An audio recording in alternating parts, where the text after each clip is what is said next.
Welcome back to We Got Distracted. Folks, today we have an awesome and very interesting guest. We have Jaden Jeffs on the show. Jaden was a member of the Fundamentalist Church of Jesus Christ of Latter-day Saints, commonly referred to as the FLDS. He is also the son of Warren Jeffs. So in 1890, the LDS Church renounced polygamy, excommunicating anyone who continued to practice it. The FLDS is a group that broke away from the now mainstream LDS Church to continue practicing polygamy, which they still do to this day. Warren Jeffs is the current leader, prophet, and cult leader, if that's how you want to see it, of the FLDS Church, and he is currently serving life in prison, and he leads the church from prison. So, let's get into it.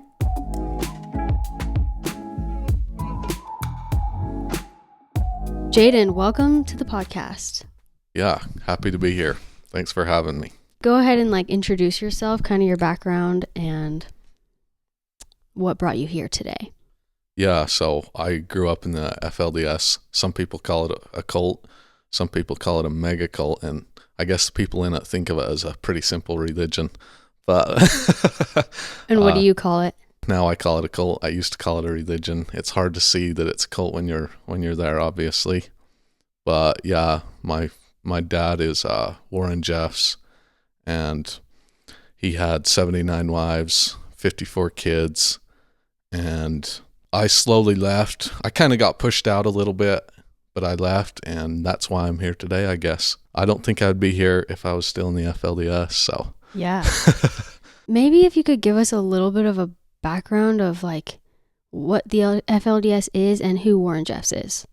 Yeah, so when the Mormon Church first started, they lived polygamy, and they had a lot of rules and different things that they lived by, but they slowly got rid of them over time. And the FLDS basically disagreed with that. So a group of men split off, and they said, we're keeping polygamy. We're going to stay loyal to this idea, to the fundamentals of Mormonism. That's why it's called the Fundamentalist Church of Jesus Christ of Latter-day Saints. Basically, all the origins of Mormonism they still live them.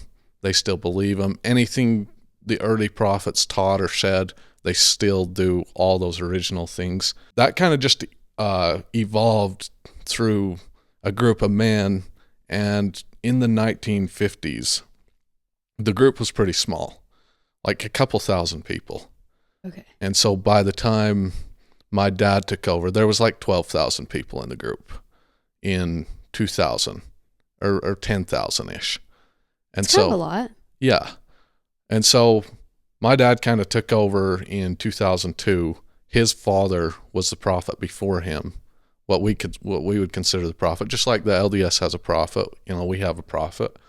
And yeah, my dad kind of took over in 2002 when his father died, and kind of made a big wreck out of everything. Yes. That's the way to say it. That's the way to say it. Exactly. And how many members are there now? It's kind of complicated there because of the mess that Dad made. So there was 15,000 about in 2010. I would say a good 10,000 have left in some way. Now, of those 10,000 that have left, I would say 7,000 just could never go back. The other 3,000, maybe they didn't outright leave. They're just kind of doing their own thing now. Now, the other 5,000 that are still there, I would say 1,000 of them are just super loyal. It doesn't matter what's going to happen. Wow. They're just going to stay there no matter what. And then of those 5,000, 1,000 are loyal. Maybe 3,000 are going to keep paying their tithing for now. But if things got too messy, they'd probably leave. So you're going to always have 1,000 or 2,000 people that are going to stay there no matter what, right? No matter what.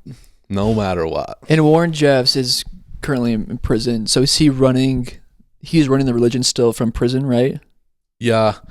I would say to the degree that he's within reality and capable of making decisions, then he's running things. He's been in solitary confinement since 2006. Oh, I didn't know that. It's been a while. He's kind of crazy. So can he have visitors? He can have visitors. and they do visit him, and he calls. He can call every day, as far as I know. Sometimes they shut down the phone calls if something's getting a little out of hand for like a month or two, but everybody has rights, and Yeah. so yeah, he calls, and so to some degree he still runs things. How many loyal wives does he have in this current moment? I think about 25 of his wives have left, Okay. and he had 79. So Wow. How do you keep track of all that? yeah, It's crazy. yeah. Me and my mom the other day wrote down all of Dad's wives in the order that they got married, and so yeah, there was 79. So So- do you have relationships with all of his I know them wives? all. I know them all, but I wouldn't say like I keep in touch with them at all. The ones that are still in, they might even tap in and watch this podcast. So Really? Welcome to the show. We're happy to have you yeah, here. I don't know, like maybe a few of them find it. So they can use the internet, They're not supposed. If they're in the FLDS, they're not supposed to use the internet. but sometimes they do anyway. Sometimes they do anyway at this point because, like I was saying, Warren Jeffs has been in prison so long, and people are getting so kind of out of their minds and wondering what to do. They lack guidance. Yeah. They're just trying to figure things out. So yeah, you can get a little carried away on the internet, which is a whole experience of itself if you haven't ever seen it. So Yeah. Wow. yeah. Let's kind of start at the very beginning of your life, if you're comfortable. Do you remember your grandpa Rulin, or was he dead before you were born? I was 5 years old when he died. Okay, so And you maybe I vaguely don't remember? really remember him that good. I mean, Okay. I remember his funeral a little bit. I don't really remember talking to him.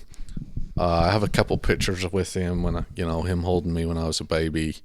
But other than that, Because it sounds like, I mean, from other interviews that I've listened to of other FLDS members, that they're like really fond of Rulin. And like it was Yes. a great time back then. And then it all kind of fell apart. yes, every older FLDS person, like my mom, for example, she's like, we grew up in such a good situation.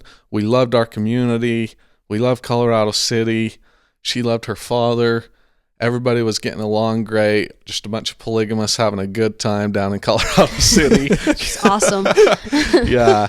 So I always tell people that what they did brought about what happened. It was inevitable. So they look back and say, those are the good old days.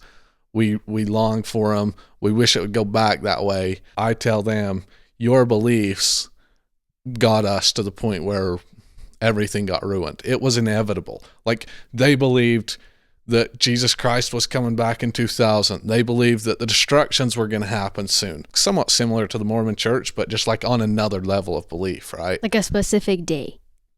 Well, I wouldn't say a specific date, but just around like 2000, the beginning of the millennium, I guess. And so, yeah, they really had these firm beliefs, and their prophets taught them, from 1900 to really since the Mormon church was started. But they, around the year 2000 is going to be the time that Jesus Christ comes and the millennium starts and all this stuff. So they had these firm beliefs, and yeah, life might have been good for them back then. But to me, they set up everything that my dad did. So Yeah. it's kind of like you can't go back to the old days without doing that, setting something bad up again. So my mom and a lot of those people, they look at us younger FLDS children, and they're all like, what went wrong? Something, because all the people my age, over half of us have left. They're all sitting there like, what's going on with this new generation? And we're like, give us a little bit of time to leave, and we'll explain everything to you. Yeah. That's how I feel Yeah. about it. Still processing a little bit? Yeah, it's just like they can't see what went wrong. But the thing that went wrong is you bottle up your young people too much. They're going to rebel. Yeah. In a nutshell, I think that's kind of what went wrong. What I know about the FLDS faith, as I watched the documentary Keep Sweet, I'm sure that's been Yeah, I've referenced seen a it. lot. Yeah. So was Rulin the first prophet of the FLDS faith? No, there's been prophets since Joseph Smith, just like 1890, right? Yeah, just like the LDS have a line of prophets. Yeah. So do the FLDS. Okay. So All like, right. the difference would be after John Taylor, who was a prophet of both of us, both FLDS and LDS, then it would have been Wilford Woodruff for the Mormon Church, and for us it would have been John Woolley. So, Okay. yeah, All right. that's kind of where things separate, and there's a line of prophets for us. So, so it went John Woolley, Lauren Woolley, John Y. Barlow, Leroy Johnson, Jaden Jeffs, and then my dad. And so is it all a family? It's not. So, Jaden Jeffs and Warren Jeffs, obviously, but not for the rest of But them. is that the only? Okay. So you're not like next or anything. Next Oh. in line. Oh, I sure haven't heard about it. Yeah. My dad has not sent me any word, unfortunately. I mean, there's probably a lot of brothers to choose from. Yeah. I have to say, I'm probably make a good cult leader, but hopefully not. Give me 20 years. Let's see where we're at. Okay, so you're like 5 years old in Salt Lake, Actually, or had you moved by then? so the FLDS were kind of spread around in 2000. Some of them lived up here in Salt Lake, a bunch of them. Some of them were down in Colorado City. In 1998, Jaden Jeffs and Warren Jeffs had everybody move down to Colorado City. Were you ever in Short Creek at all? Yeah. After that, then? Yeah, so that when I say Colorado City, that's what I'm talking about. Short Creek. Oh. Yeah. Oh, why did we think that was in Utah? Colorado know. City is like in on the border? Arizona. So Oh. it's Hilldale, Utah, Colorado City combined. We just like call them Short Creek. Oh, okay. Yeah, but the Did legal not know that. yeah, the legal cities are Colorado City on the Arizona side and Hilldale, Utah on the Utah side. So is that where they, like, some of them still are? Short Creek. Most of them have left there by now. Okay. And it sounded like you guys had, like, a monopoly on the town. Is that true? Yeah, down there in Colorado City back in the day, it was FLDS, like mayor, Yes. FLDS cops, FLDS. So- That's all the people that lived there. So, yeah, if you were going to vote, they were going to vote for an FLDS Mhm. person, obviously. So, yeah. Interesting. Wow. So growing up there as a child, what was it having like 50? You said 54 siblings. Yeah. Was that awesome? How was that? I would say it's one of the best parts of polygamy. Yeah. It's one of the only good things about polygamy is having so many siblings. And I guess there might be some negative things to it, but for the most part, I would say that's the good side of polygamy. Are you close to them to this day, like most of them, or? Oh, I know all of them. And, well, growing up, Dad was really strict. So he kept the girls and the boys really separate. Oh, really? Yeah. So, like, I was with a lot of my brothers more than, like, I've spent very little time with my sisters growing up. So, some of them I'm close to. More specifically, like, my mom's kids I'm close to, and a few of the others. But, yeah, all the boys I know pretty good. And I'm pretty close with all of them, even if some of them are still in the FLDS. Like, we always got along. If they would think straight, they would come out and get along with me still. But So your mom is which number? 5. Okay. So Yeah. pretty early. Yeah, Mom got married in I want to say like 1995 or something like that, and moved up here with Dad. And she grew up in Short Creek, and then she moved up here to Salt Lake City. So when she married Warren, he wasn't the prophet yet. No, he became the prophet in 2002, kind of towards the end Wow. when his father died. Did your parents have like a friendship or like a relationship at all, or was it mostly like she's subservient to him? Yeah, when Mom first got married to Dad actually really liked her a lot. Okay. And so they would go out to dinner a fair amount. They would go to down to Lake Powell together. She was one of his earlier wives, so they did have like a pretty intimate connection. And she actually really fell in love with him. I could really tell that by the stories she tells me, and kind of her struggles with leaving the FLDS and things like that. So, yeah, they fell in love pretty hard, and that made it harder, I think, for Mom Yeah. kind of to leave and stuff. Back then, Dad definitely had a good side. His good side was mostly showing. I feel like now his bad side's mostly showing. Well, I feel like back then, he was a pretty nice guy. If you met him, you would be like, he'd probably make an impression on you that you kind of had a hard time getting out of your head, type of a deal. So you said your mom has now left the faith, the FLDS, Yeah. right? Was that? yeah, I was with her last night. Did you guys leave at Dinner. the same time, or what was that process like for her? I would say she's still working through it. Oh. It takes about a good year for every 5 to 10 years that you've been in. It takes about a year to process, and so I would imagine. Like, yeah. So if it took me 5 years to process being in there for 25 years, then it's probably going to take her 10 years Yeah. to process being in there 50 years. So, she's working through it, and she left a little bit after me. I was kind of the last one of her children to just come out and say, Mom, I'm out of here. So you were the last. Of her children, I was the last to kind of say it. And the reason why is because in the FLDS hierarchy, if your children leave, then you're kind of looked down on. In Dad's family, for example, the mothers with children that the children are faithful and don't leave, they're better people than the ones that do leave. So some of Mother's children had left. Well, she wasn't considered all bad by everybody because, like, I was still there and a few of her girls were still there.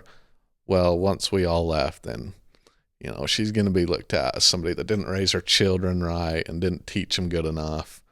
I feel like So- that's kind of similar, honestly, to like regular LDS. Yeah. Like there's some shame there. like a stigma. Yeah. Yeah, it's way more similar to the LDS than LDS would like to admit, Yeah. for sure. Yeah. So you being Warren Jeff's son, were you treated differently because you were the prophet's son at all, or were you treated just like all the other kids? Well, I would say I was very isolated in the community. You were really? To a degree. Like, Dad was super strict with his children, and he told us always, like, you got to set an example to the community. You're the prophet's son. So I would say we were held to a little higher standards by Dad himself. And from the perspective of the community, we probably got what we wanted. But from my perspective, the truth is we didn't. Like, Dad was super strict about letting us have what we wanted and keeping us humble. And he did take good care of us in some sense, like making sure we had what we needed. And Just very high control. yeah, but we definitely weren't too arrogant because Dad wouldn't be having any of that. So yeah, if you got any whips of that, you'd be humbled pretty quickly then. Yeah, for sure. Well, that's good. I Yeah, guess. it is good. It is good that we didn't get too proud. Now, I would say there is a natural pride in being the prophet's son. Like, maybe if you were the president of the United States' son, like, that'd be a little bit hard to get out of your head. But Yeah. Dad had such insane control over community members that, of course, you have to recognize that a little bit and understand. Like, for me, down there in we live down there in Texas, and when you turn 12, you start checking in with the bishop. Before that, you have, like, one of Dad's wives is your boss, but you start checking in with the bishop when you're 12. What are you checking in on? Like, what do you? Just, like, he tells you what to do throughout the day, and when you're younger, you always have a mother telling you what to do. Like, you're supposed to help with a meal or fold the laundry or work in the garden or whatever you're supposed to do. Well, when you get older, when you turn 12, then you start checking in with the bishop. And he usually assigns you to be with, like, an elder. So you turn 12, you get the priesthood, you get the Aaronic priesthood. And then you start checking in with the bishop, but he usually puts you with an elder. And so you might be building a house or plowing the fields or whatever you're doing. But yeah, every morning we would go and check in with the bishop, and he would tell us what to do. Well, there was this one bishop that me and him kind of had like disagreements in small things. And I kind of had a little bit of a mouth when I was 12. Like, my dad had not got that out of me yet. So when we would meet up there on his deck every morning, I would accidentally like say something sassy, Accidentally. like whether it was about what we were supposed to do or something about him or, something I didn't like. And anyway, me and him had a lot of banter. But I was never afraid that he was going to send me away. I was never even trying to get his approval because I was Dad's son. Like, he couldn't send me away. You were untouchable. In some sense, I knew, like, I didn't need his approval, whereas other boys or men might have been trying to get his approval so that he didn't say something to Dad. Whereas I had a lot more, like, no, he couldn't just send me away. He could tell Dad he thought I should get sent away. But then Dad was probably going to ask, like, some of my brothers and whatnot. So, yeah, I guess there was a little bit of arrogance going on. I got to admit to that. Well, you're also 12 years old, too. So I think that's fine. You're a kid. I'm assuming you've been to a Mormon church, like, since leaving. Yeah, I've been similar? to a LDS church. I went to one in Rexburg. I actually had the missionaries over at my house the other day. How did that go? Oh, I just gave them all a drink and talked to them for a little bit. Obviously, they wanted me to accept their faith, but I was like, I probably know more about it than you do, so it was nice, but yeah. You said that the bishop. So, if you weren't Warren Jeff's son, does the bishop have like the power to send you away somewhere, or can he do that? I would say, yeah. Like send you off the property, or like what does that send you where? Yeah, so the FLDS has had. This is kind of how it was when I was growing up, and this, I guess, is kind of how things changed from when my dad took over. We had a land in Texas, and we called it Refuge 17. We had a land in Colorado, and we called it Refuge 1. And we had a land in South Dakota, and we call it Refuge 23. So in the FLDS, people, when they're talking, they just say R17 or R23. So Dad had bought these 3 pieces of land, and this was in preparation for the coming of Jesus Christ, kind of. So down there in Texas, we built a temple, right? And everywhere we were building houses, but on these lands, unlike down in Colorado City, everybody had their own lot of land where they built their house and they had a job and they kind of just had to figure out building their house, right? Well, if you were down on one of these lands of refuge, then you did not work for money at all. You're 100% just, we live the United Order on those lands, which is basically you just go to the storehouse and get your needs. Like there's food, there's clothes, there's everything in there, but there's no money involved, right? So you just walk in and get what you need. So the church provides everything you need. Yes, the church provides everything you need. You're just basically getting up in the morning and doing what you're told. And for your needs, you just go over to the storehouse, grab what you need. And the land is owned, every individual house isn't owned necessarily by somebody. It's like everything's just under one deed. And so, yeah, it's like the bishop can just send you away. And the requirements on these lands are a lot higher than they are down in Short Creek. When my dad was there especially, we had men's prayer. Anybody who held the priesthood had to meet at 5 a.m. for men's prayer. And if you miss 3 days in a row, you would get sent back to Short Creek. So every day at 5 a.m. you have prayer? Yes. That's early. Yes. Yeah, why so early? Yeah, if you missed it, then you got sent back to Short Creek. So that's just kind of how these lands were. It was very strict. It's like you're literally, we were expecting Jesus to come or something and all trying to be perfect and, building houses every day, doing all kinds of different things. So that's kind of how these lands of refuge were different from like Short Creek. So when you were a kid, you truly believed that Jesus was going to come at any moment, or Yeah, I believe that Dad was the prophet, and Yeah. he was talking to Jesus every day. I mean, he was giving us revelations, and I was like, all right, let's do this. Were you like scared at all? I would say in my younger life, I was. Okay. Yeah, Dad, when he was there, it was super intense. Like, people don't really believe me when I tell them this, that they think of Dad as somebody that has an insane drive for control and power. And I'm not saying that wasn't in him. I certainly believe that was within him, but he would give like 3-hour trainings all the time and be talking about, Jesus is coming, and everybody would be all taking this super seriously. So in my younger life, Dad would talk about the judgments a lot, and like tornado storms would come through that down there in Texas, and Yeah. I would be like, oh boy, this must be it.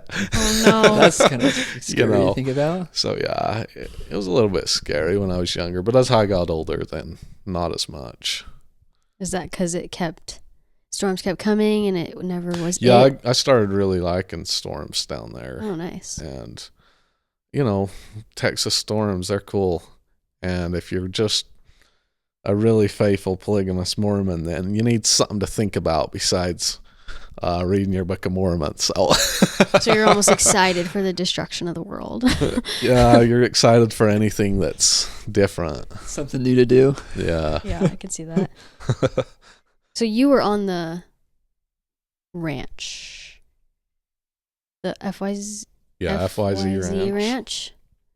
What was that like? Was that different than your normal everyday life, or was it just more of the same?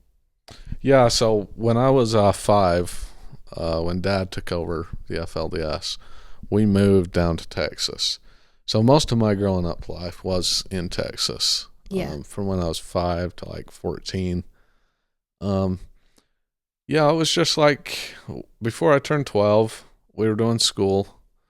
And then after school, then we'd usually go out to the garden or like work in the yard or something like that. And then during the summer, we were just like working in the garden, folding the laundry, doing laundry, helping make meals, doing a little bit of construction work. But then after 12, then full-time construction or, helping in the farming or something.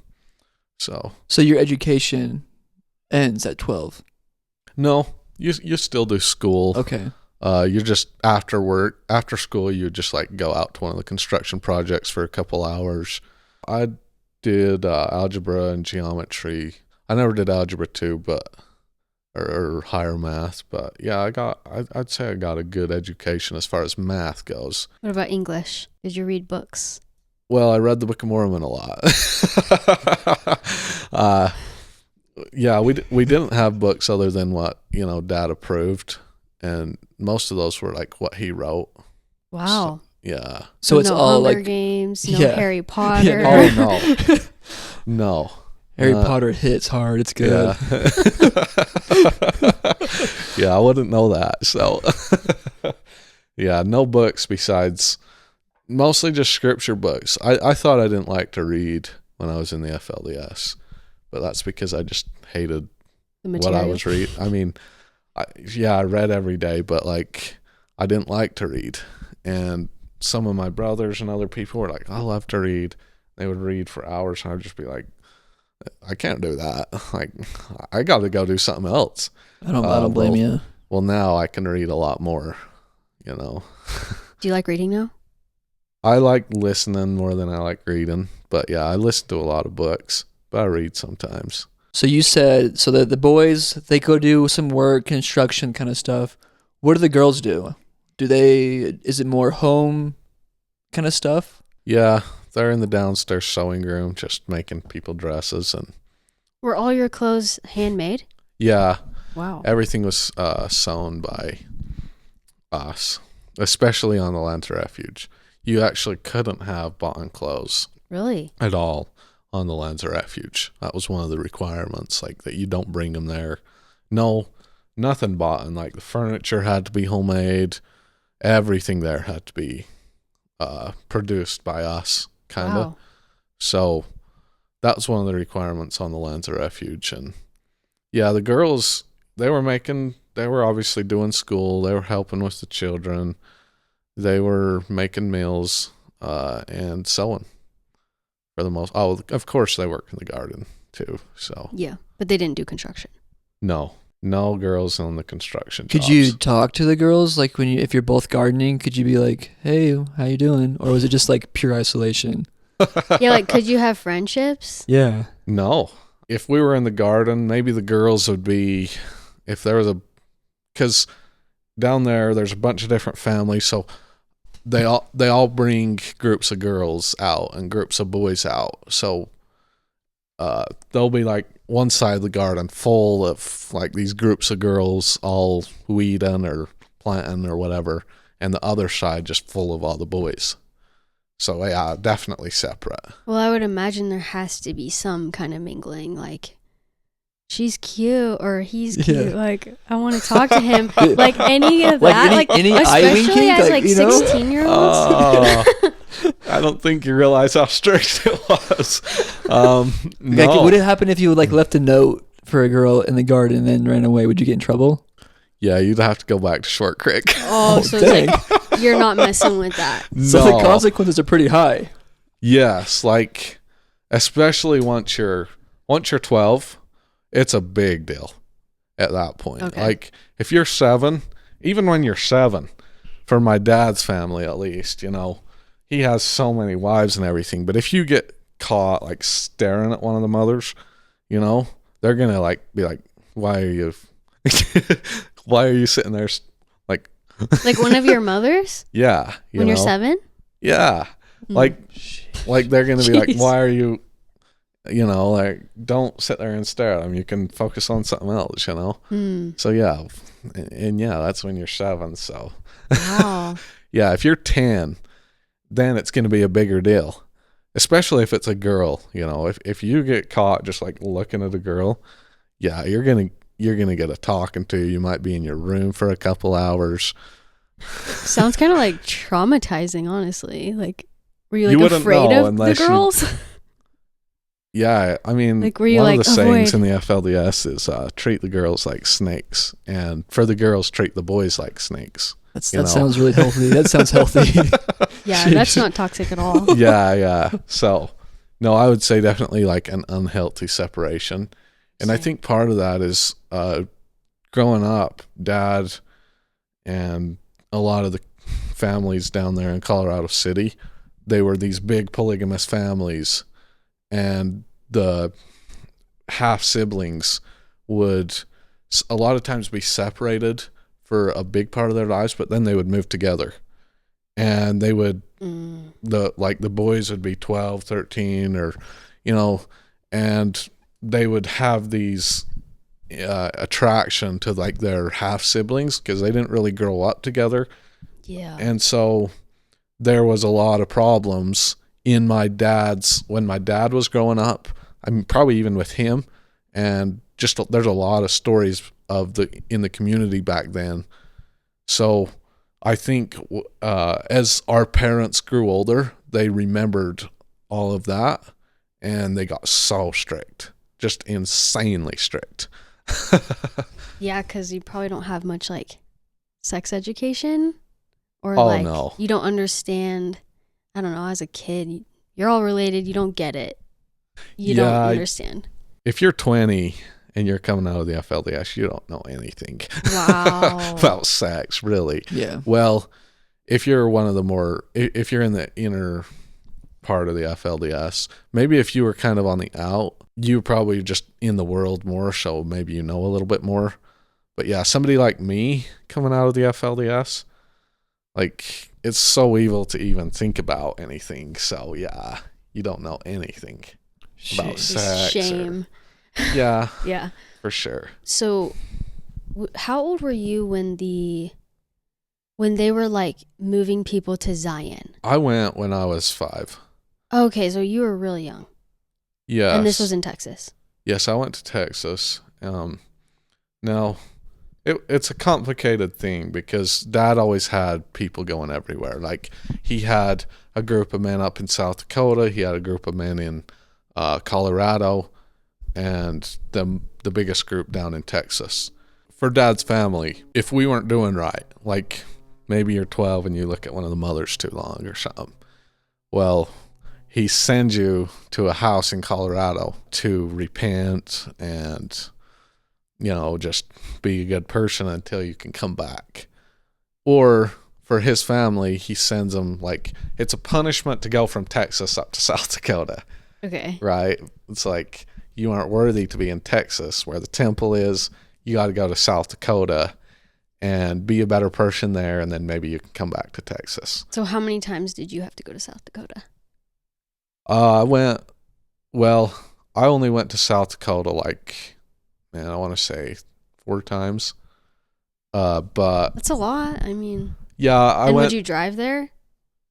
Well, Fly? somebody drove. Yeah. Drove me. Well, yeah. So that's a long but I would drive. say I was probably sent away a good 15 times, whether it was like down to a house in Colorado. So it could happen at the drop of a hat. Oh yeah, you could get a call like right now, and Dad'd be like, "Hey, you need to leave," and you'd be packing your stuff and moving out. So, if I may ask, why were you sent away? Like, what did you do? Yeah, the first time I was truly sent away was when I was 12 years old. I was almost 13, and I was getting so super silly. Dad called it light-minded. He like that was a bad thing to be silly. So I was getting like super sarcastic with some of the other boys my age. Because you're 12 years old. Yeah, and joking about everything, and so yeah. That went on for like 3 months where I was just overly silly, and like class clown energy. Yeah, and down there we had 4-wheelers, so we were getting too wild with 4-wheelers, and we were getting silly, and so yeah, Dad says, "Okay, you're being too silly and stuff," and he sends me to the land in Colorado with some of my brothers. And so that was the first time I got sent away, but. Was your mom with you, or you just went by yourself just to Colorado? Oh, just kidding. That wasn't the first time I was sent away. The first time, I can't remember exactly why. Probably a similar reason, but I was younger, and I got sent up to South Dakota. And my mom was super worried, and so she wrote a letter to Dad and said, "Can I go up and make sure, this kid is behaving himself and doing good?" And so she came up for a week, and then she went back. I was up there for like 2 months and then went back. So, yeah. Were you scared? I wasn't scared of... When I was sent away, I felt bad that I wasn't good enough to be there. But I wasn't scared at that time. Like going to 23, I knew everybody there too, right? Just a bunch of other Dad's family that got sent away too. So, but it was cooler there as far as the landscape and everything. Like, it was cooler.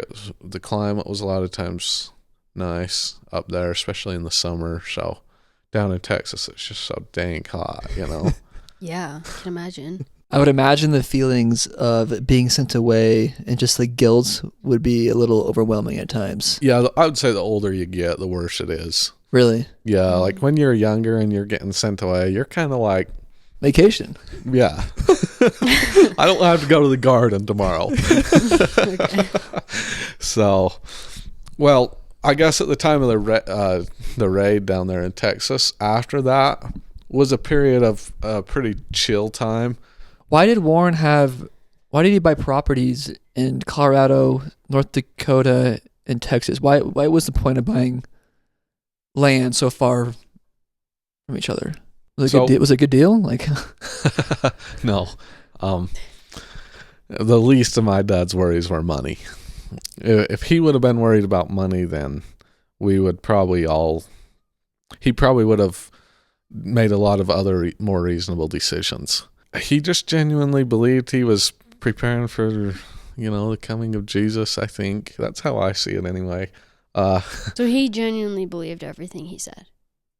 I think so. So when he would be like, "I'm talking to Jesus, we need to X and Y, whatever," like, you think that he, like, truly like hallucinated? Yeah, it, it's hard to explain why he would talk for 3 hours about it, why he would do a lot of the things he did. And I know there's other more complicated things he did, but it's hard to explain all that from a point of view that he was just trying to control everybody and have a good time.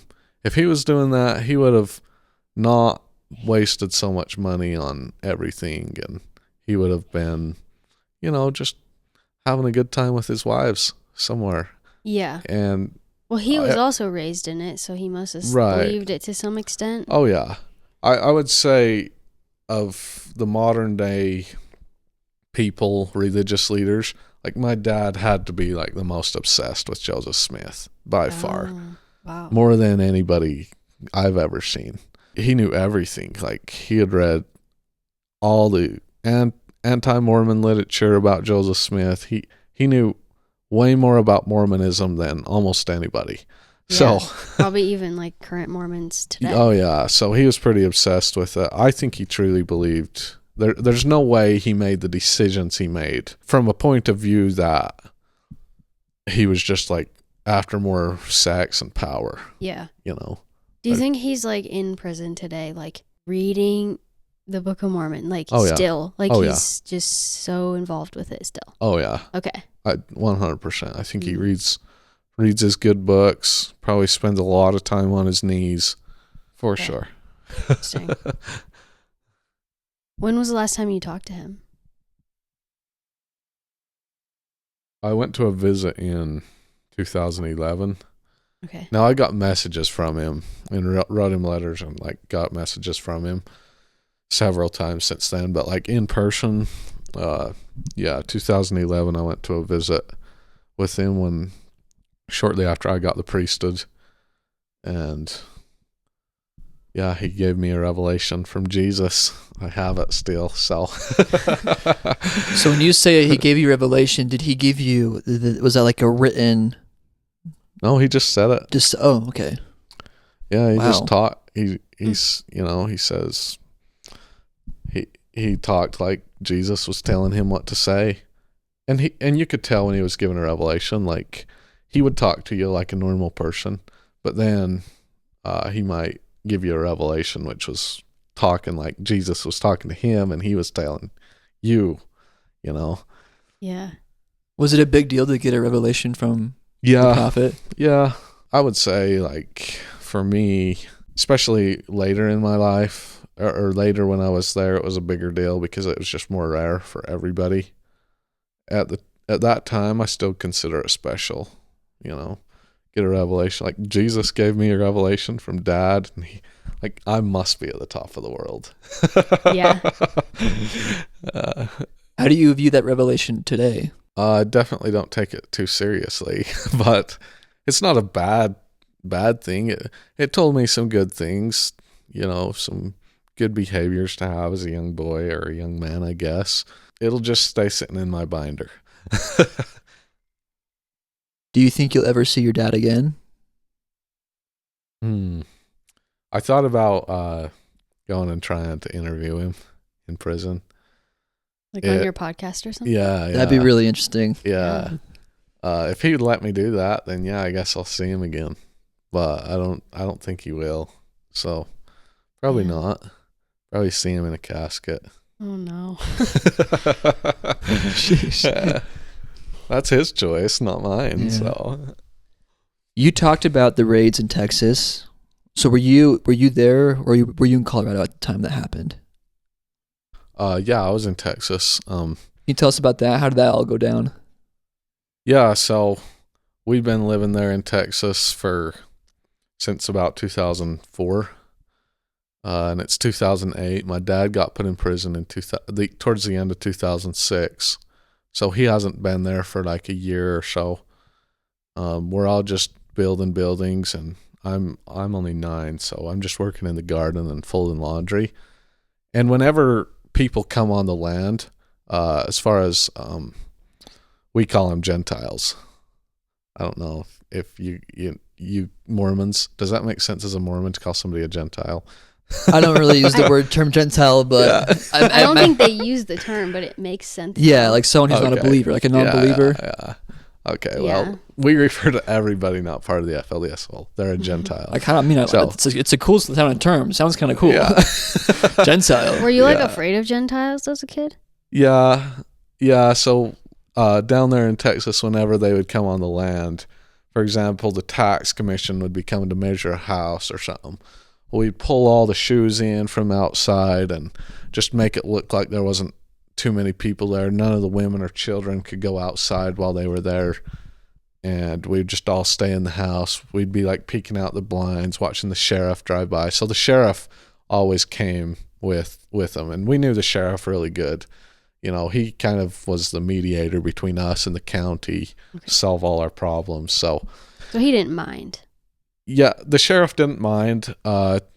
He was always coming with the tax people or coming to do investigations about people's concerns or different things. And so we would all just sit in the house while it happened and wait. But from the time we were first there, then they started like flying choppers and airplanes around to try to get pictures of people out there. So whenever the choppers or airplanes would come, we would like all get under a tree or, you know, hold really still while they flew over so that they couldn't get a good picture of us or whatever. It's kind of scary. Yeah. Yeah. So, Was that often that happened? yeah, I would say at least twice a week. And towards the time of the raid, it got to be really, really common. Like every day there would be a chopper like flying over, and you could tell like sometimes they were just flying over, right? It's just some dude flying over, but a lot of times they would like circle the land like 10 times Just before watching. before they leave. So we were all like either go in the house or get under a tree. And I remember when my dad was still there, I was just a little boy, and there was this airplane flying over, and he had been telling us like, you got to avoid being seen by these airplanes. And I was out there, and this airplane came flying over, and I was like really far away from any cover or anything, and I just start yelling, you know, and I'm like, get into the house, you know, and I'm running really fast, and my dad, he's laughing, and he's like, he's like, when you're that far away, you got to just freeze, or they're gonna see you running. I mean, that's the point. Yeah. Anyway, this is kind of how it's been all through this time. Mm-hmm. But at this point, they know so much about us, and so yeah, they come to we hear they're at the gate, and we're all supposed to go to our houses. We think it's just going to be another one of these couple hour things that is going to go by, but it's the same sheriff too, but he has like a whole bunch of officers with him, and they have like this tank looking vehicle with them out there. So everybody's really curious, and for me, I'm like really excited. You know, I'm 9, and I'm always excited when the Gentiles are coming because we have to hide, and you know, we have to do something besides fold our laundry. So Yeah. anyway, we're all in the house, and pretty soon I guess they want to come on the land and interview some of the girls. So a bunch of the girls go down to the meeting house, and our house is just up from the meeting house. So we're all like peeking out the blinds, trying to figure out what's going on. Well, pretty soon the meeting house parking lot's full of like 100 police cars and CPS vehicles, and they're asking for more and more girls to go down there. And my brother's actually, he's quite a bit older than me. He's down there like videoing through. He gets a ladder, and they're all in the meeting house. They're like going through the classrooms and stuff, and they're using them as interview rooms for the girls. My brother's down there. He's like taking videos of them through the blinds because it's at night, and videoing them, interviewing the girls, and like going through their journals in their classrooms. We think let them interview some of the girls, and then they'll leave. The next day, like they decide to take all those girls they interviewed. So How many did they take? they bring a boss. I'm not sure it was at that. In all, by the end, they took like I think 450 children.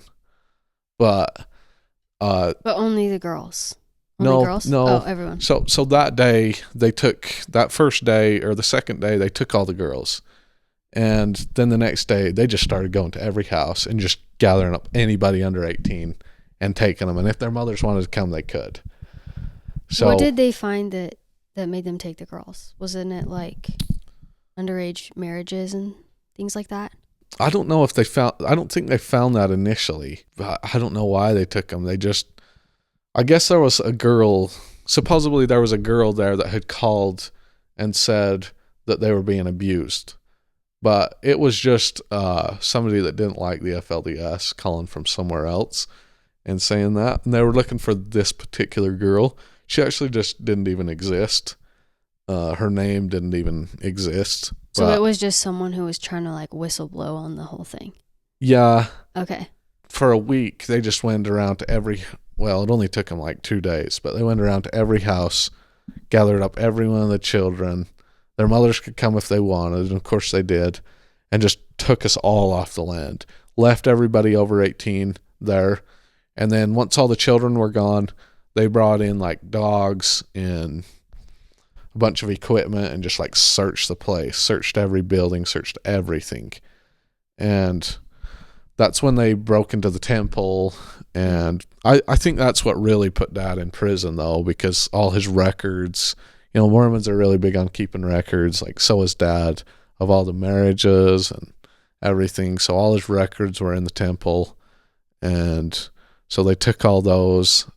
But yeah, we were gone for a good 4 months.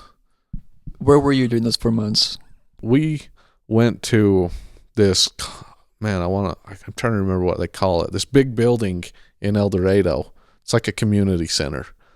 And they just laid out cots across that whole place. And we just, we're all in there for like a week. They would come get us kids and like question us separate from anybody and just seeing what they could figure out.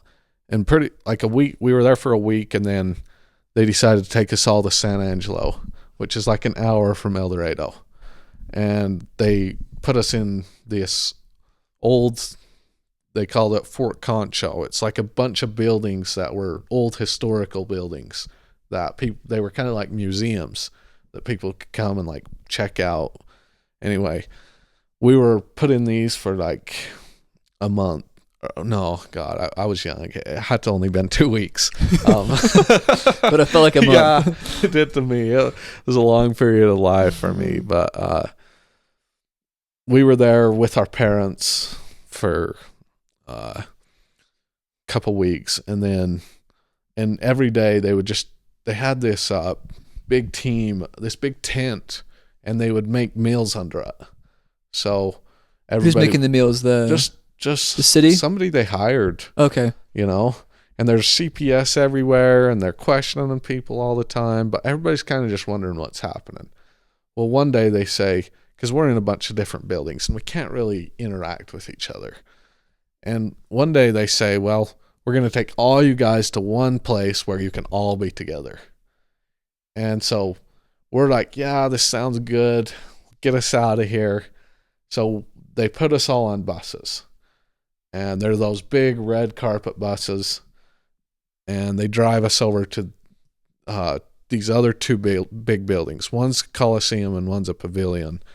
And they stop at one of them, and they say all the children on the bus who are under 5 can get out with their parents. So they get out, and if there's an older child with them, they can get out too. So they get out and go into that building. Well, they take us to the next building, and they only let one parent with their children get off the bus at a time. And so you, like me, my mom had actually gone to see my dad, so I was just with one of Dad's other wives. So when it came our turn, we get off the bus, and this took forever. We're sitting on this bus for like hours, watching people get off and then go into the building.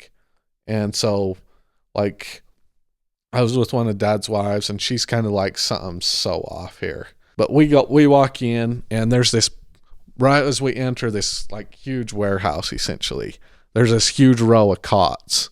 They're like stood up on their end. And right in front of us, there's like a bunch of police officers and CPS workers. Anyway, we walk up there and they basically say, hey, they tell this one dad's wife that I was with, they're like, hey, we need to talk to all the parents for a half an hour. We have something we need to go over with everybody, and then you'll be put back with your children. Everything's going to be okay. And they say, we need you to come into this other room. And they tell me, like, you need to go over with all your children. They get my name and they put like a wristband thing on me and just send me over behind the cots with all the other children. And they take the mother out through these doors. And when they open the doors, like I could see a whole bunch of mothers are sitting on benches in there. And so they just do this. They brought everybody from these shelters over to here, and they do this to all of them. And so it takes like all day to get everybody over there. So now they load up the mothers on the bus and they send them back to R17, our land in Texas. And so all us children are there, and we realize what happened after, not too long. And we're all mad about it, and I'm just like this 9-year-old boy that's trying to be mad with everybody else, Mm-hmm. And all of the siblings kind of organize in some sense. Like we decide how we should think about things and what we're going to do and what we should do if they try separating us again. And they bring in a ton of toys, and they appoint like a CPS worker for every child in there that's supposed to like watch you through the day and make sure you have what you need. How many kids do you think were in there? Oh man, I have no idea. It's like hundreds. Yeah, probably. Wow. Because it wasn't all of them, but man, I want to say, I was just 9, but I want to say it was like over 100 in there, but probably 200 or something. So each one of those kids has a CPS officer. Yeah, well, there was a CPS officer, maybe over a few. Okay. Yeah. So, and they're making the meals, and they're buying us a ton of toys and everything, which we had never had. And initially, all the children were like, "We're not going to play with these toys. These are evil," And then, like, a day goes by, and we're all doing nothing, and pretty soon all the children are playing with these toys. And then, like, the next day, we all decide we're not going to play with these toys anymore. They're like tempting. And then a day later, we're like all playing with toys. Well, 2 weeks go by, and we're all just constantly playing with all these toys. We're driving these remote control cars all over the building and doing all kinds of stuff. So you were having fun. Yeah, we were having fun with all the toys, and we're just kind of wondering what was going on a little bit. And well, we had made this plan, all the older girls there, because there's people up to 17 there. And so there was actually a couple of dad's wives there because they were under 17. Well, we decide that if they take us, if they try separating us, then all the big girls and mothers are going to like get in this circle and like lock hands, and all the children are going to get on the inside. We all hear this plan like quietly from the older girls, like, you play with your toys or whatever, but when we tell you, like, you come fast. Yeah. And you make sure these other people are there, right? So they told me, like, you make sure your younger brother's there. When we tell you, you make sure you and him are there. So one Saturday, then this happens. We all hear that we're supposed to gather. They're going to try separating us. So I grab my younger brother and we go to the circle, and we're all in this big circle with all the girls around us locking their hands together. Pretty soon all the police officers are in there, but the CPS workers are initially like trying to work the situation out. And they tell us, we're going to take all the boys and we're going to take them down to this place, and they're going to take all the girls somewhere else. So we're like determined to not let this happen, and everybody's yelling. Anyway, we stand like this for an hour, And then they start reaching in and trying to grab the children out, and they're trying to break up this circle. The CPS people are. Like, it's getting to be this loud shouting match. And one of the girls just, like, starts saying this prayer, and, like, everybody goes quiet, and all the cops go quiet, and all the CPS people go quiet, and they're just, like, praying, and this lasts for a few minutes, and then, like, it dies down, and then we all go back to, like, this major shouting match. And pretty soon the police officers are coming over there and warning all the girls, like, if you guys don't comply, then we're gonna, like, all come in here and break this up. And there's getting to be more and more police officers in there.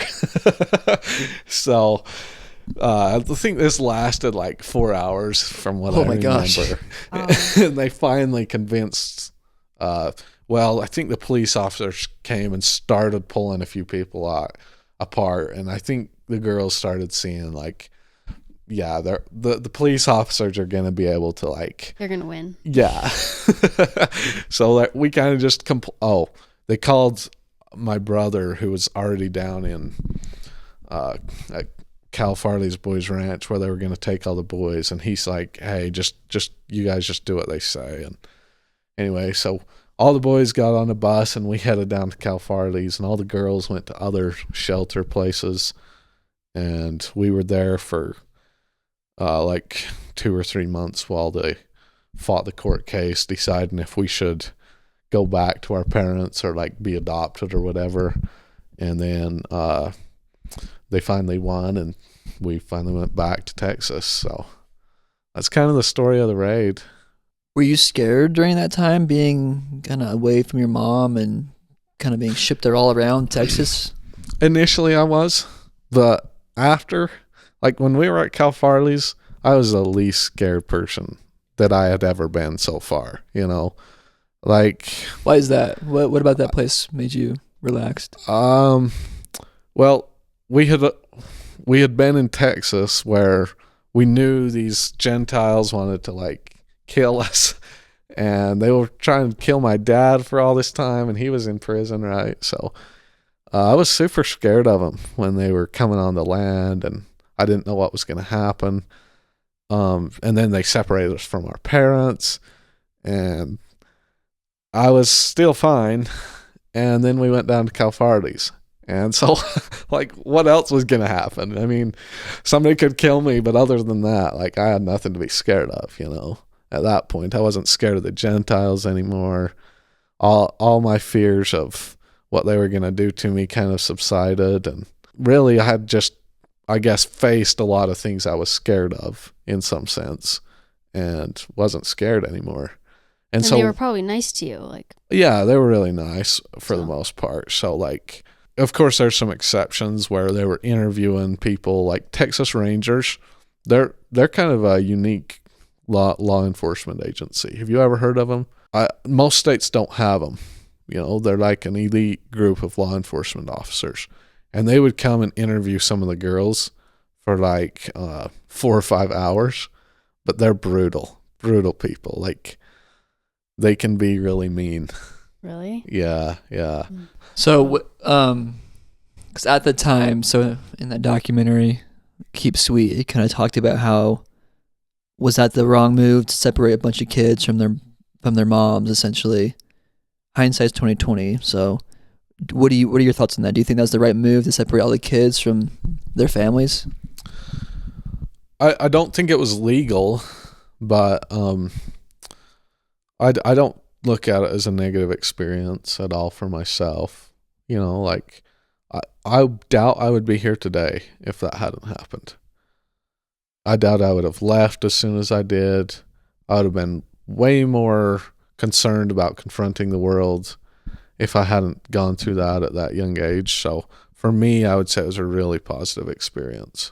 I think on a 20-year horizon, the raid was a good thing for me. And a lot of FLDS people, they say, oh, that was the wrong thing. That was a bunch of BS by Texas and made us all more faithful. And I don't care. Like, it truly was good for me. I would have been just working in the garden for, like, hell, I'll take some experience over working in the garden. You think you'd still be working in the garden without it? I think so. Is that because it gave you kind of an outside glimpse to the world then? It kind of showed you what life could be like outside of FLDS? Yeah, and the truth is, like, Dad would definitely not be in prison if the raid hadn't happened. Oh, yeah. Because that's where they got, like, he got acquitted in Utah and Arizona, and then because of the raid, they transferred him to Texas. If it wasn't for the raid, then he would have just been free. So everything would be a lot different if the raid hadn't happened. I have an unrelated question, random. Do you know how to braid hair, like those braids? My sister could do a really good job. I have never done that. Okay. So. Those are pretty intense hairstyles. Yeah. Do they still do that? In the FLDS? Yeah. Okay. In the FLDS, but yeah, my sister or mom could definitely braid hair or do an FLDS style hairdo. So, but me, no. Okay. Just curious. Yeah. So maybe walk us through from the point of the raid to how you got to where you are now. Because you went back, but then what made you ultimately leave? So after the raid, we went down to Colorado and we moved to a bunch of different houses, which it was a fun time too, because we weren't there because we got sent away. We were just there because the raid had happened. So we were going up the mountain a lot. We were taking care of some animals and just having a good old time in the mountains in Colorado. And we had this joke that if you're living up there in Colorado in those mountains, then you're either growing some kind of drugs or you're a polygamist. So two complete different kinds of people. Yeah. Yeah. About 2 years after the raid, Dad started getting strict. Like, he started saying, okay, it's time to come back to our roots and be FLDS people again. So he started gathering people back down there to Texas and the lands of refuge. And now if you were in hiding, it's because you were bad, not because you were trying to get away from the raid, right? I was down there in Texas for a while, and this is when I was getting older too. So now the times that I get sent away are a little bit more serious. But yeah, I get sent away to like Colorado. I get sent away to South Dakota. And Dad has a really big house up there in South Dakota where a bunch of his family lives. And it's like a big hotel, basically. I lived there for a while, and Dad starts trusting me a little bit more. And so I'm living with his family, and he sends all the other boys away. But I'm living with his family. And I feel like he trusts me. And I'm like 13, right? So pretty soon he decides that I'm like getting too close to some of his wives, you know. We have a school teacher, and I'm like making way too many jokes and teasing her a lot because I don't know, that's just how I was. So this school teacher, I guess, kind of feels like I'm, I don't know, like being immoral or something, or getting too close to her or something. I don't know. Getting too comfortable? Yeah. Okay. And same with some of Dad's other wives that are kind of over me. They're like writing to Dad and telling him I'm doing this stuff. Dad decides that like I can't be with his family anymore, so or with his or around his wives. So he sends me to this house down. It's right on the border of Colorado and Wyoming, and we call it Norway. It's like we have a nickname for all the houses that Dad has, and we call this one Norway. And like 15 of Dad's other boys are there, around my age and older and younger than me. And we're kind of there. There's none of his wives there. It's just all us boys. And I lived there for 2 years. And then Dad sends me over to be with my mom in another house. And pretty soon he sends us back to his house in Colorado City, Short Creek. And we hated being there. I felt like I must be like the most evil person for being there, right? So no one likes Short Creek. Well, none of Dad's family, because Dad had said so much negative things about it. Okay. So yeah, we go to Short Creek, and Dad sends like 25 of his wives there. It's his old house there, and pretty soon I'm starting to feel good about the situation because Dad's like trusting me again. And at this point, I'm like 17 now. Like a whole bunch of time has passed, a whole bunch of things have happened that, I can't, like, we probably don't have time to say everything that happened then. So, and then Dad calls one day and he says that my mom and myself and two of my sisters, we have to leave because we're being too immoral. And were you? Yeah, what'd you do? I don't know if you could find a more moral kid, but in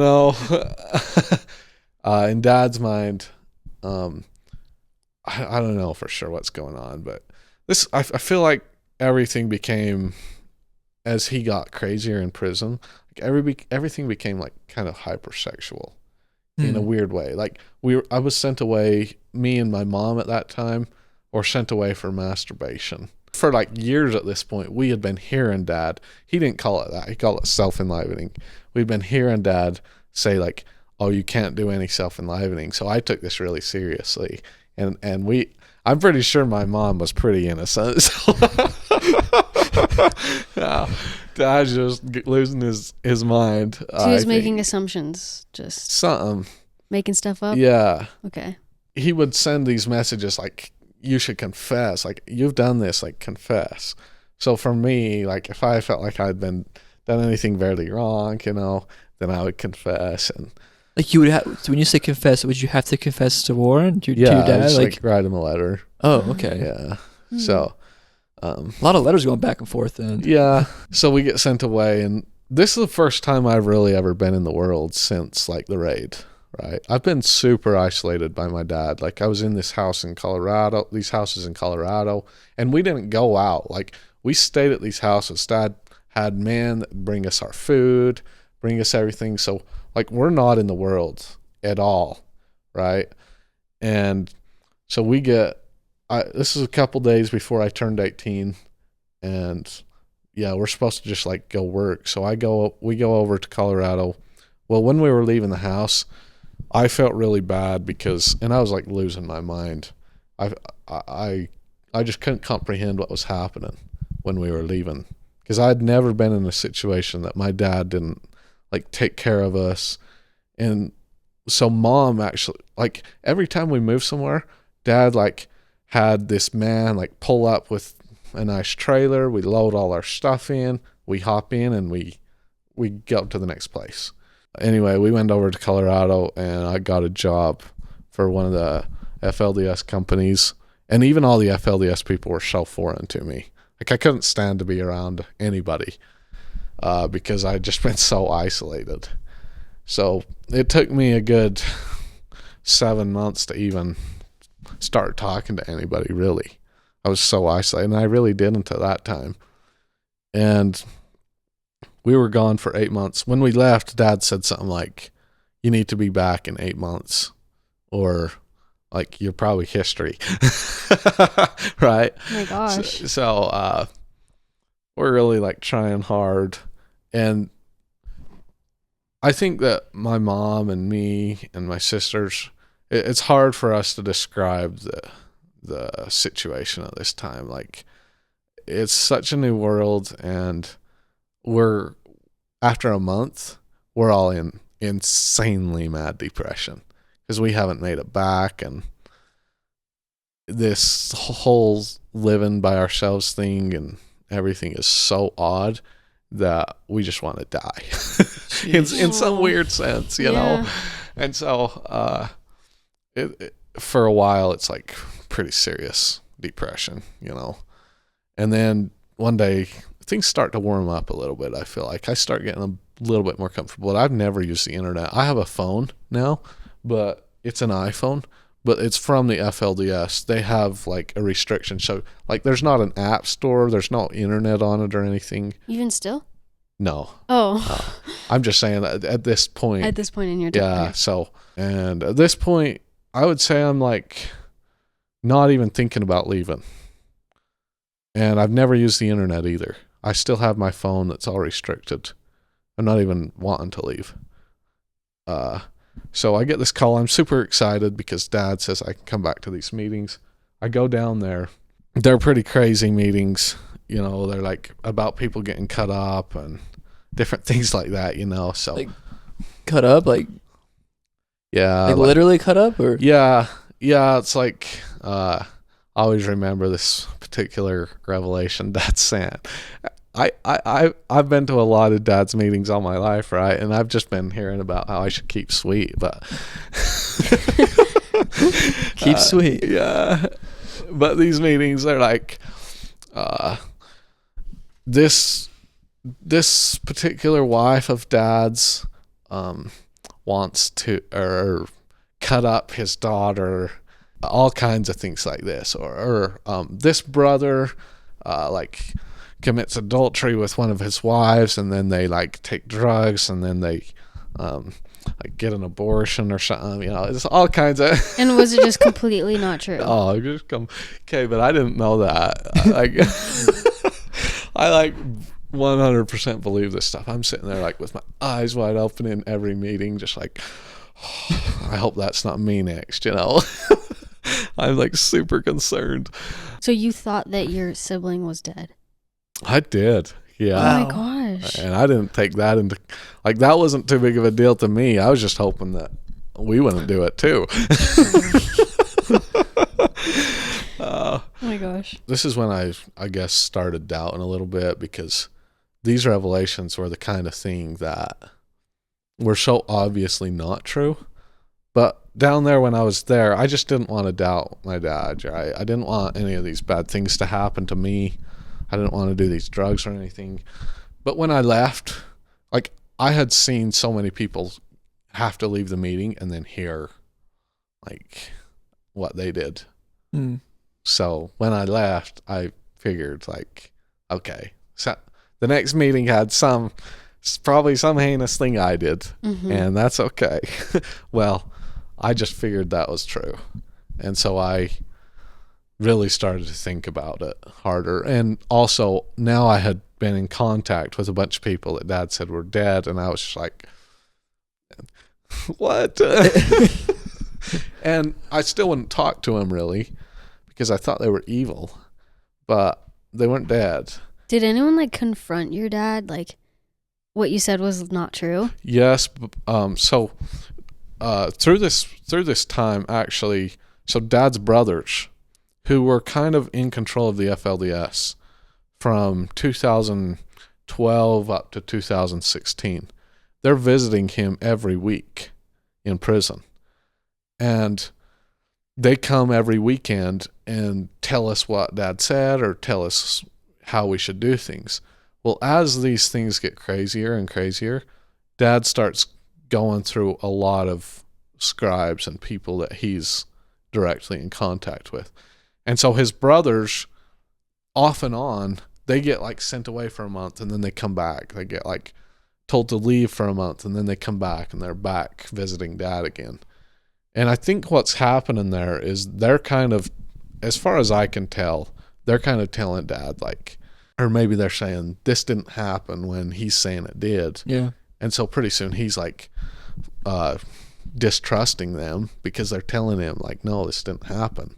By 2016, he's so disappointed with them, as far as I can tell, or something, that he just like entirely sends them away. Starts using one of his daughters for his scribes, you know? And so, yeah, it's like this weird process where he wants to trust somebody, but as soon as they say too much or try to tell him something's different than he says it is, then he like gets rid of them and has somebody else come, you know? So you're not allowed to question him? Not really. And that's really who's there now, is the people that won't question him. Like the people that go to the visits and hear what he says and don't question what he says.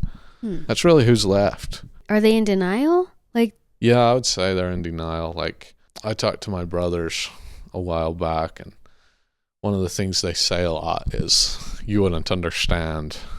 And they're trying to explain. I'm asking them questions like, how is this true? and they say you wouldn't understand.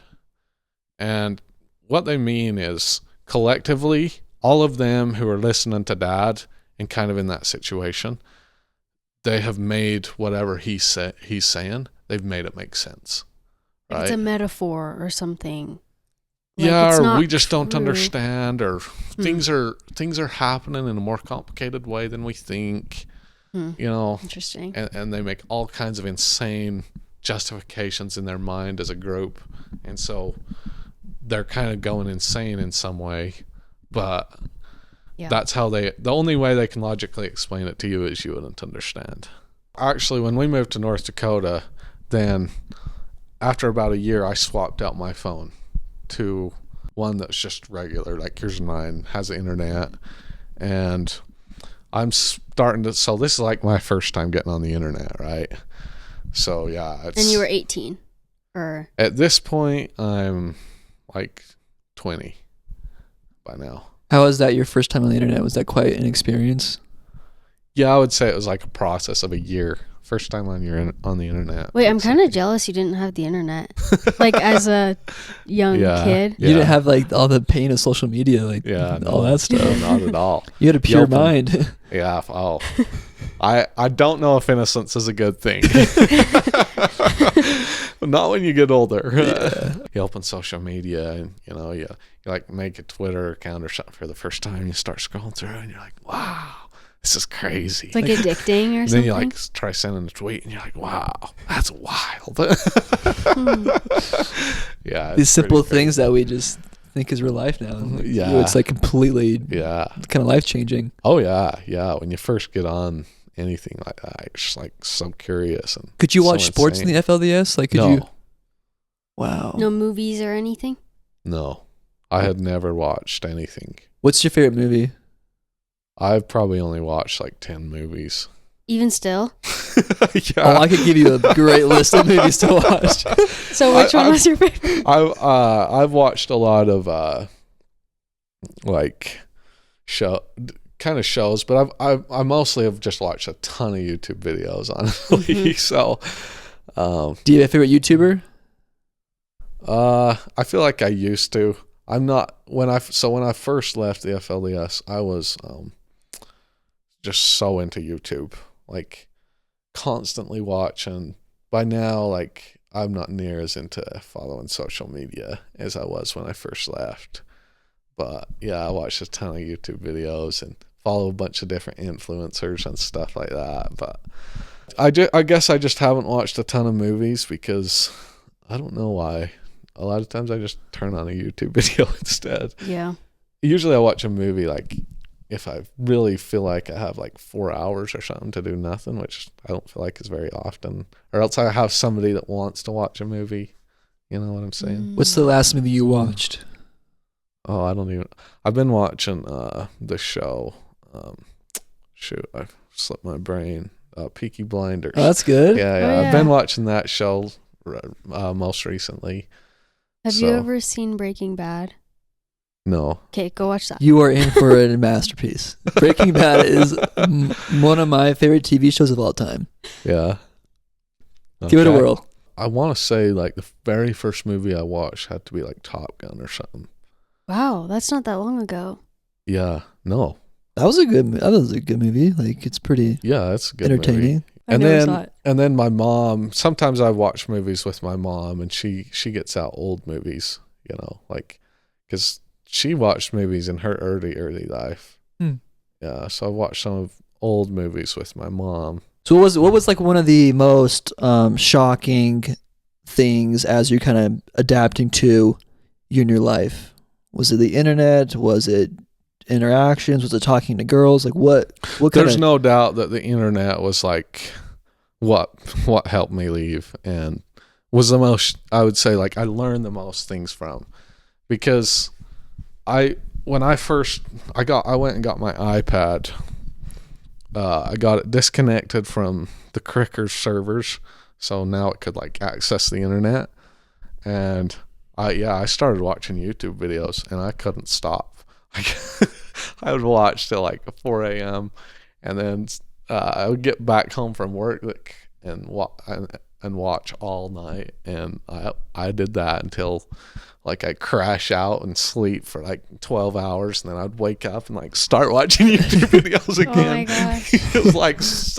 It was so insane to me. Like, it truly is. It's hard to describe to somebody just how insane it was. And that's why I was so interested, just like in so many different things. So You just feel like you were learning a lot. Oh yeah. Just about the world. And Absolutely. Just like everything. And did you watch any videos about like FLDS stuff? I didn't. I wouldn't watch anything about my dad or anything about the FLDS for like 3 years after I got the internet. Why is that? Because that's one of the big reasons we don't have the internet, is because you don't want to. I was just so Outside believed opinions that I was going to be fed lies by apostates. The Gentiles. And that's the thing about the FLDS. You can't stay in it with those rigid beliefs and have the internet. It's just impossible. Yeah. So yeah, no, the internet's one of the coolest things, I think. As bad as we all think it is, it's cool. Yeah, you can. I mean, you get the amount of information that's just available on the internet is just insane. Like, you can learn anything you ever want on the internet. Yeah, I like the internet. What would you say to those who are still in the FLDS faith? Use the internet. Yeah. No, I just say, like, they can't. One of the biggest problems they have is they can't consider that they might be wrong, because they doubt so much that if they do, they'll not be able to come back. Isn't that so insane? Like, they're worried if they get too much information, they're not going to be able to come back. And because they've seen so many people leave and do it. And so, yeah, I would just say, like, you have to have a more open mind, but, you know, you risk losing your delusion. If you can't consider another point of view as though it is true, because you'll change your mind if you do, you should probably consider it. Yes. The truth does not fear examination. Yes. Do you ever miss the community? There's aspects of it that I miss, but I would say for me, my life's been so much better since I completely left that honestly, I don't miss it. Yeah. I think my mom and a lot of other people, you know, they look back on the good old days and they miss a lot of things. But for me, I don't give a shit about the FLDS. I don't wish I was there. I don't long for it. I'm glad I left. I want nothing to do with it. You know, as far as like being there still, I'm out. And life is way better for me. I can imagine. Yeah, fuck that. Yeah. That's how I feel about it. I don't miss anything, honestly. Good for you. All the things that I thought I missed when I first left were just because I was still so unfamiliar with the world that anything unfamiliar felt uncomfortable. The media often portrays, especially the women in the FLDS, as victims. What are your thoughts on that? Do you think those who are still in the church are victims to Warren Jeffs? I wouldn't even consider myself a victim, but I think to some degree you could say they're victims of their life circumstances. I feel like if you lived back in the 1800s and were a part of some crazy religion or something, then you might have also been a victim in some sense. But I don't know, if life circumstances and the life circumstances we choose to hold on to make us victims, then I guess everybody in the FLDS is a victim. I guess in some sense everybody there is kind of brainwashed. But I would even, in that sense, you could even consider my dad a victim. But one thing I noticed about a lot of dad's wives is they kind of take their anger out on the children or other people to try to make a big problem because their emotional and other needs aren't being met so much. So they're kind of always making big problems, and they kind of start to become the tyrant. And so I think if you're a victim and you can't see through it and you can't get out of it, you start becoming the tyrant. And I don't know. And that's not to say that they're good they're not good people. It's just to say that if you can't get out of it, you'll probably become the tyrant, because your emotional needs have to be met somehow. And maybe the way you do that is to start becoming the tyrant, because that's the only way to meet them. It's a very vicious cycle. It is. And I think a lot of people that leave, I see them say, oh, I was so far from this, I didn't believe that.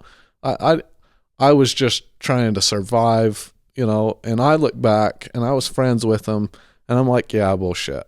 Like, you were so into that, just like I was, and the way you're dealing with it now is to say that you just didn't believe it back then. Like, no, that's how we are. Just acknowledge, like, that's how we are as humans. We can be brainwashed and fucked up as hell, and we hate to admit it.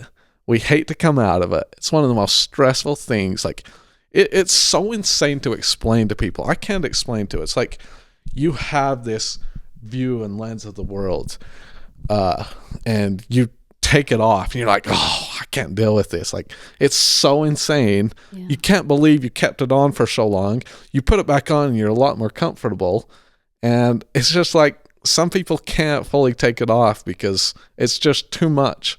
It's truly an insane experience to come out of a mentality like that, where you saw everything so rigidly a certain way. You can't explain it to somebody, but maybe somebody that was really good at like making a movie could probably somehow portray it over like a movie or something if they were really good at it. But I haven't ever seen something like quite explain it how it is. I know, like, I can imagine it, but I wasn't there. Like, I don't fully understand. Like, no one probably will. Yeah, I feel like if you were just up living in Antarctica and thought the whole world was snowy or something, and just lived like an Iceman or something, and then somebody's like, hey, have you heard about this other part of the world where there's like green and cool trees and shit? And they go down there and they're like, oh my God, they're like 50 and they're like, get me back to my fucking ice cave. Yeah, just a mind trip. Yeah. Gosh. You should write a book. Yeah, I'm working on one. Really? Are you? Yeah. That's cool.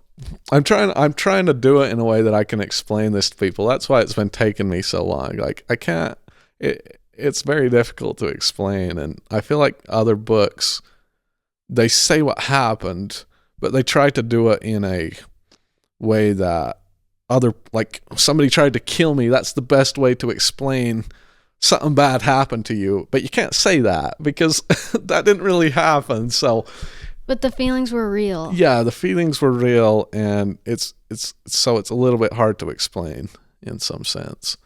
So a lot of people that write books, you might think, people might read them and be like, does that really happen? And to me, it's like they're trying to explain something that's really hard to explain, Yeah. It's kind of like somebody that leaves the Mormon church. You see some of these men and women that leave the Mormon church, and they want to say like the Mormon church tried to fucking strangle me. But they can't say that. They're so mad in their feelings about their new worldview and everything, and they want to hit their head on a rock and stuff. But the reality is they can't explain it, Yeah. Relatable. The last question would just be, and you kind of said this, but we always focus on like the negative impacts on women in the FLDS, but there are also negative impacts on the men and the boys. Because from your perspective, what were those negative impacts? I think the biggest struggle that older men have, and maybe you can relate to this from the LDS, is the older men really have a hard time letting go of their belief system. You're becoming a god, and a lot of the women that leave,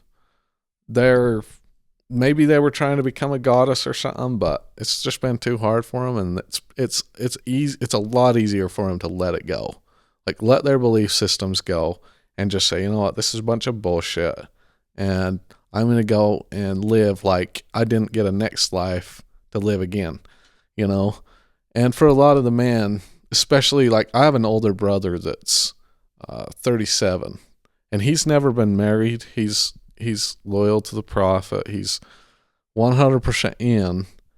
And for him, it's so obvious to me that he's just like, he's held on to these beliefs so long. He believes like we're trying to become gods. He believes in this idea of religion so much. It's almost like Mormonism, FLDS becomes like a mental disease in these men's minds. Because like me, if you think about it, my mother, she was taking me out to look at the stars when I was 2 years old and saying like, if we're good, one day we can, be the boss of one of these planets, or, this is kind of what we're striving for. So these men like have the hardest time when they get older leaving. But for the younger man, like all the young people in the FLDS have just been suffocated. And the good thing about the boys is they usually have a marketable skill. The thing that they all don't have is any ability to express any emotion. And when they do it, they've always been corrected for it. And I guess this really goes for the girls too, but especially the younger generation in the FLDS. You try to express emotion, you got punished. And your whole nervous system learned from when you were a baby that if you express yourself, you will get punished. So they feel lonely in their house. They want to get out. They want to have some connection with some people, right? So they go out to a social place, whatever that might be, and, a coffee shop or a bar or whatever it is. And their whole nervous system tells them, like, you say anything, I'm going to shut you down. And it does. It literally shuts down because it's trying to keep them safe.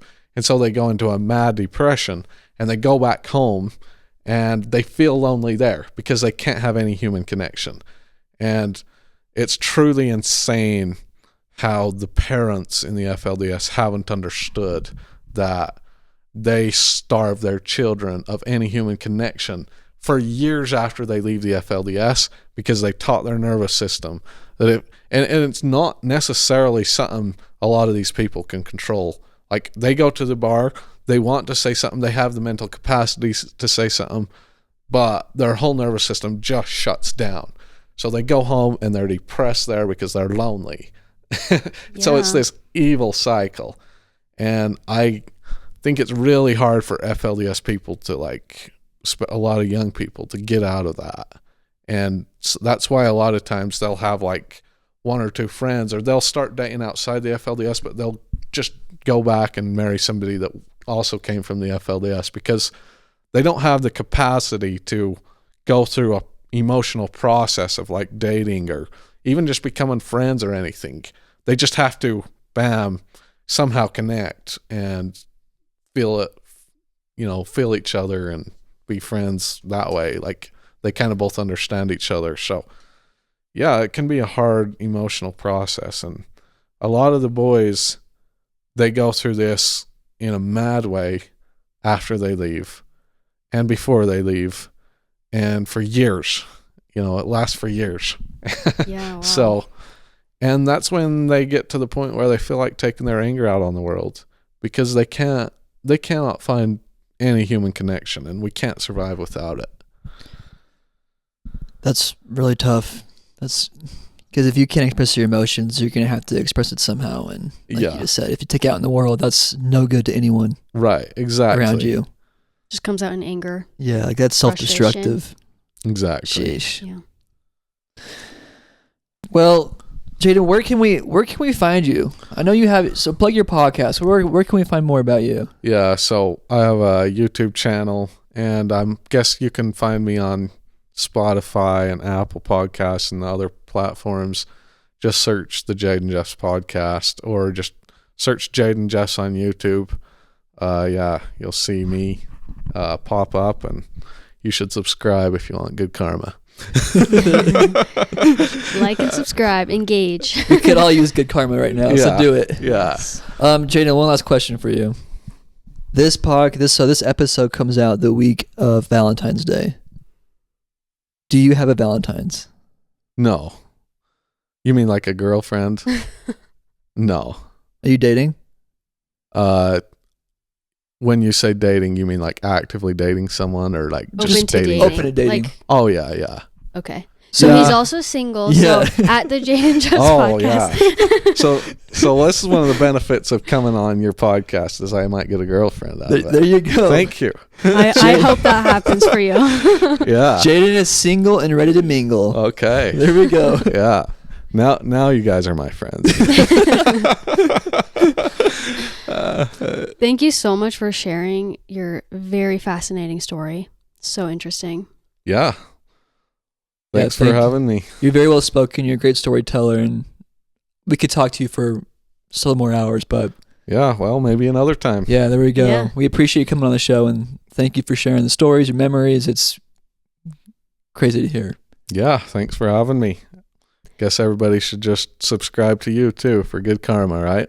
Yeah, please leave us a review on Spotify, Apple Podcasts. Also follow us on YouTube. We are on YouTube now. Like, it's called We Got Distracted on YouTube.